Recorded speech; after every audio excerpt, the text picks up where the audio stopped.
Do you know the 14 traits of successful chiropractors? We've interviewed some of the top chiropractors in the industry and have identified the common traits that they all share. Jump on over to www.chirobusinessmojo.com to get your free report today. Welcome to the Chiro Business Mojo podcast, where we deconstruct the methods, marketing, and mindset of successful business people and chiropractors from around the world. And now your host, Dr. Richard Day. Yes, I am Dr. Richard Day, and this is the Chiro Business Mojo podcast. Thanks so much for checking in with me today. Well, today is part 2 of the exciting interview with Mr. Garrett Gunderson. You know, chiropractors, we are business people in addition to being healers. We're always interested in getting those new patients in the door, but are we leaving money on the table elsewhere? Are we leaking money, so to speak, through holes in our practices? We might be. Check out what Mr. Garrett Gunderson has to say about that, about retirement, and much more in part 2 of our interview. In addition to student loan, chiropractors also are not sure about how they're going to retire. What advice do you have for chiropractors on really setting themselves up for a comfortable retirement? So, first off, retire the concept of retirement. It's a dangerous dogma that has absolutely hurt so many people. Here's why. First of all, they're teaching someone like a chiropractor to sell their business and retire. Most businesses sell for a fractional multiple, meaning less than 1 year's revenue. Okay, now you got to take that money and invest it. Where do you invest it? And you got to create enough cash flow from that investment to be able to live your life. But the problem is if taxes go up and you're just living off interest, that cuts into your life. If interest rates don't cooperate and they remain low, it becomes an even more miserable retirement. Or finally, if inflation exists as it probably will, it starts to confiscate your purchasing power year by year. So retirement, in its traditional sense, there's a 98% failure rate for chiropractors. They turn age 65, 98% of them don't have enough income that would come in if they didn't show up to work to cover their expenses. So instead, let's reframe this and create economic independence instead of retirement. Economic independence can happen in as short as 3 years. Okay, there are outliers. We've had people do it in 362 days, but they're freaks of nature, kind of like a professional athlete for money, I guess. Not something to expect. Or it could take as long as 7 years. Those are people who kind of have to dig out of a hole and those kind of things. Mm-hmm. But this is what you do instead. The first thing is you go and recover cash. You find the 4 I's. Did you overpay the IRS? Did you overpay your interest? Did you overpay on insurance? And did you overpay on investments? The answer is yes in some of those categories. So that's money that now comes back into your life right now. The second thing is strategically engineer wealth. Find out where there's cracks, where there's holes, where there's leaks in the bucket. Find out where you're set and where you're not set financially. And build that financial house where you actually have a blueprint so you know what to do. If you don't have that blueprint, it's hard to find where the treasure map is. It's hard to know how to build the financial house. Then the third step is accelerate investment income. Every investment you have that's not creating cash flow, turn it into a cash flow investment so it can start contributing towards covering your expenses without you having to show up to work. Then the fourth step, and this is critical, scale your business revenue. You're listening to this podcast. I assume that you already want to scale or are scaling your business revenue. But there's a huge strategic advantage of those that own a business over those who don't in order to create economic independence, because you could go and say, in what ways can I increase my value, or in what ways can I reach more people, in what ways can I make more money without having to show up to work, and you can start to build a business. And that business is the most insider advantage to building wealth, because 92% of the population, 91%, that is worth $5 million or more owns a business. So scale business revenue, invest back into you, invest back into your business, invest in people, processes, and automated and technological procedures that allow you to scale and create some level of automation. Then fifth, make it count. B.J. Palmer said, the bigger your vision, the more often you should travel. Make it count as you take care of yourself. You treat yourself as your greatest asset, not a stock, not a bond, not even your practice. You say, have I managed my energy? Am I taking time off and rejuvenating and relaxing? Am I living a life that I love? What is my legacy going to be? You start to think about yourself. It doesn't mean you're selfish. It just means that you have more to give if you focus on that. So you recover cash, strategically engineer wealth, you accelerate investment income, you scale business revenue, and you make it count. That's the framework. And you can get there a whole lot faster. Then when you get to economic independence, now think about, do you want to scale back and work less? But don't just retire, because if you retire from purpose, you will find when people lose purpose, they lose control of their money, and they end up having a hard time with relationships because there's only so many days you could drink a Corona at the beach. There's only so many rocks that you could fling into water. There's only so many lunches that you can sit there and have. Make sure that you're still engaged. The wealthiest people in the world could have retired long ago, but they still choose to do something because their purpose was bigger than the money-making activity. The purpose was the reason they did it. Money was part of the ingredient, and an important part at that, because if it didn't exist, they would run out of fuel. But make sure that you don't get rid of the vehicle. I actually encourage some people to retire in business. Retire from the things that you hate doing, hire that out over time, and then work less time, but still own the business so you have a tax advantage. And so that if inflation or taxes or interest rates aren't cooperating, you can spend a little bit more time in something you know and understand, like your business, instead of dabbling in things that you have no clue about, called the stock market. There's a lot there. Appreciate you sharing all of that. And I'm going to go back and listen to this podcast when it's over with and write some of this down, because I think there's so much great information you're sharing. I want to touch on one of the things you said, and that's really investing in yourself and your happiness along the way. I think a lot of chiropractors are operating, and have been for maybe a long time, from a scarcity mindset. And Sean Acor wrote a book called The Happiness Advantage. He's given one of the most popular TED Talks on it, that really says that work on your happiness, and then other things will come, instead of saying, I will be happy once I do all of these other things. Yep. Be, do, have instead of have, do, be. Right? Exactly. I mean, if we're saying, once I have this, then I'll do that, then I'll be this. That's like an employee saying to you, once I have a raise, then I'll be more productive, and then I'll be a better employee. No.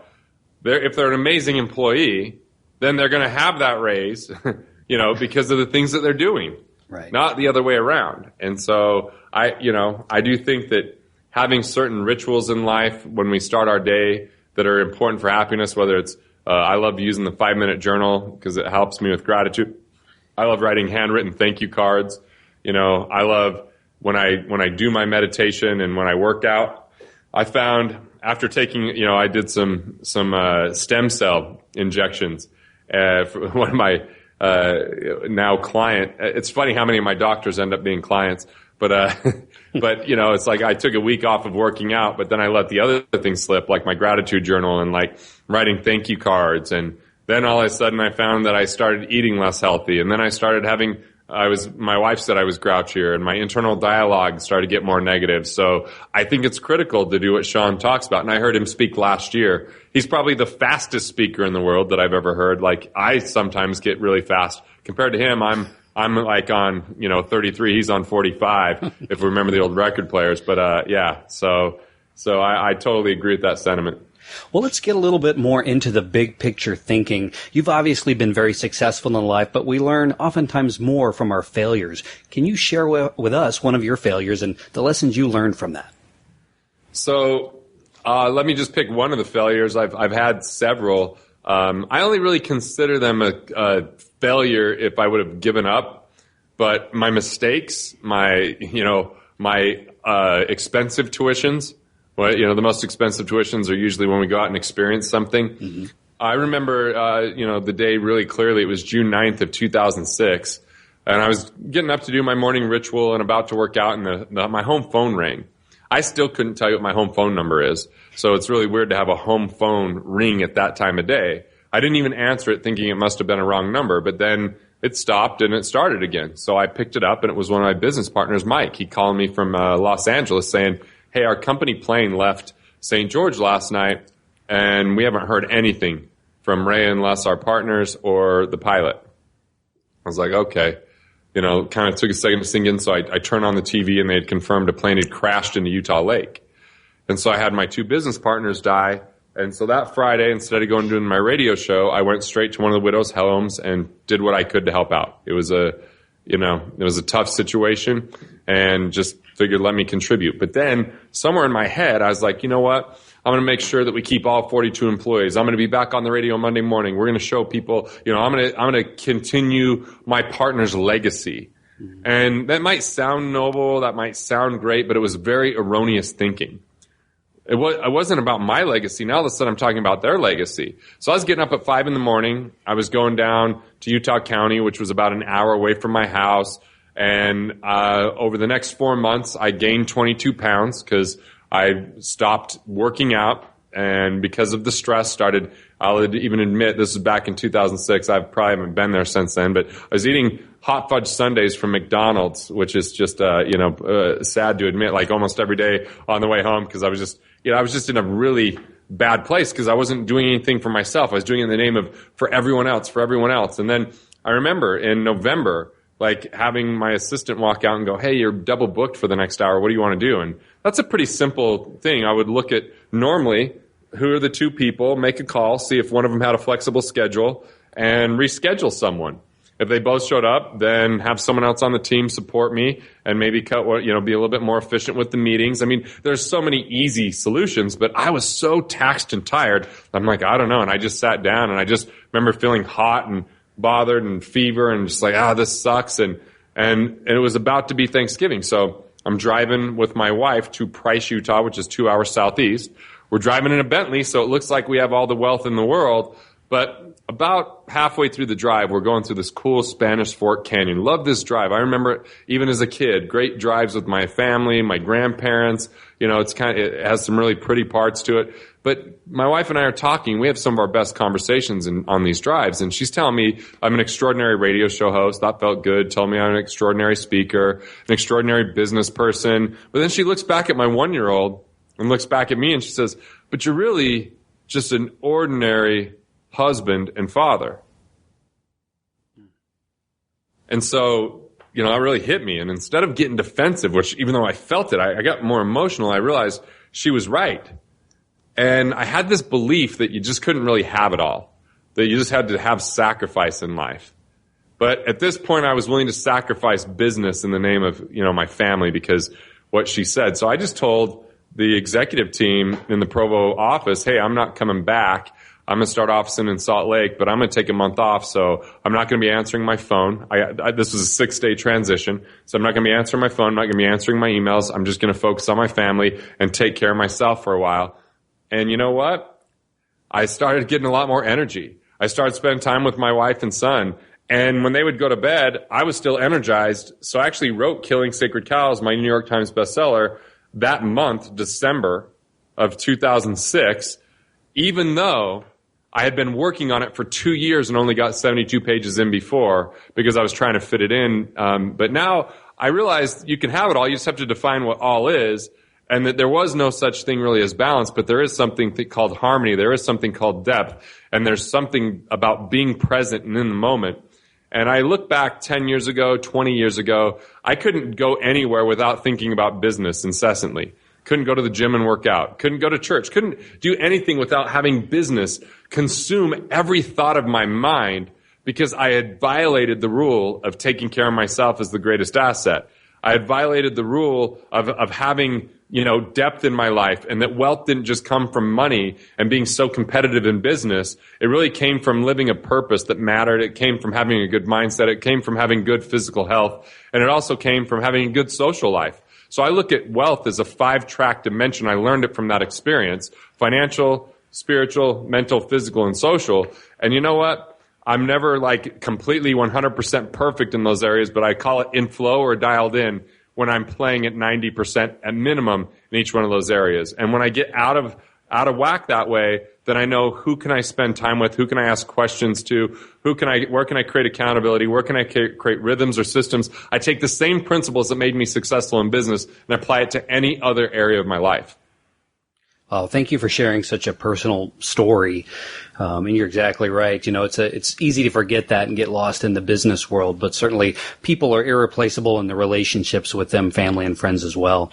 Let's talk a little bit about the big picture of success. When you think of the word success, is there a particular person that comes to mind? I could tell you, this may be an interesting way to answer this. I could tell you who doesn't, when I hear success, I can tell you what comes to mind for a lot of people because I've heard so many interviews. People think Elon Musk, they think Steve Jobs, they think like these kind of iconic people in the business world. But the more you look into their lives, the bigger the train wreck they are in so many areas. Like to have that level of genius is almost lopsided. Like sure, they were successful in one area, but is it really successful in other areas? To me, you got to go with those 5 tracks. So I think that it's almost like the difference between success and not success, or the difference between wealthy and truly wealthy is, we could find people on the Forbes 400, and I would say that maybe 25 of them might be truly wealthy, where they have deep, meaningful relationships, where they love what they do, where they have a good mindset and they're really looking to contribute to the world, where they, where they've got their health and they're taking care of that. Yeah, having a lot of money is important. That's called being rich when you have a lot of money. People that say money is not important usually don't have a lot of it. And I look at money a lot like I look like at air. When it's overly abundant, I don't tend to worry about it or think about it that much. But when it's not, when it's sparse or scarce, it sure is on my mind a lot. So I think money is critically important, but it's only one dimension to success. Success is living in depth in those 5 categories that I talked about and having that harmony in that life. That's success. I've had a mentor in the past that said success means continually setting and accomplishing objectives. Well, that's probably a good definition for him. But for me, it's am I playing at 9 out of 10 at least in those 5 areas? If I am, that's pretty successful. And if I'm not, all right, then I have room to grow, but it doesn't mean I'm not a success. Like I'm done. In my 20s, I measured my success based upon did I have more than everyone else or who I knew. The problem with that is you're always going to find people that have more, or you're not going to grow because you're going to spend time with people who need you more than you need them. And I think it's good to have a mix of both. It's great to have people that you can just absolutely contribute to anytime you're around, but it's great when there's people that can contribute to you as well. And, I look at a lot of my wealth exists in the experiences I have and the relationships I have, and especially those relationships that matter most. I look at when I neglected my marriage because of business when I was 7 years into my relationship, and, I'm glad that my wife called me out. I'm glad, that took a while it wasn't just having that epiphany and everything was perfectly fine. There was some recovery, there were some issues, It probably took till 2010 to really be where we were rocking it and had a great enough relationship that people asked about our relationship all the time, and where I created a vision for that, where I said, I want to be a premier romantic and an extraordinary husband. I realized I had a vision in other areas of my life, but not my marriage. So it's amazing how many principles are out there that are so apparent when we apply them to business, but elusive yet obvious when we apply it to the rest of our life. We could take any of these principles chiropractors teach in health, and you could apply those principles to wealth, and they're the same principle underlying. Different application. The context is health versus wealth, but I can tell you this. If you have health with no wealth, that's not that fun. If you have wealth with no health, then that's a much bigger problem, right? It's like that proverb that says, a man with his health has millions of dreams. A man without has but one. And I think that chiropractic has really helped me out to see the importance of health and helped me to proactively take care of it. Well, this train is approaching its final destination, and before we roll in, we do have a few final thoughts. Do you have a favorite book? You've written some great books. Do you have a favorite book that you'd like to recommend for our listeners? Favorite book? Like, are you talking about books I wrote or other books? Either. Well, I think the classic that I wrote was Killing Sacred Cows. I do think when Budgeting Sucks comes out, it's going to be my most profound work because it's got so much application in it, where Killing Sacred Cows is like permission to succeed.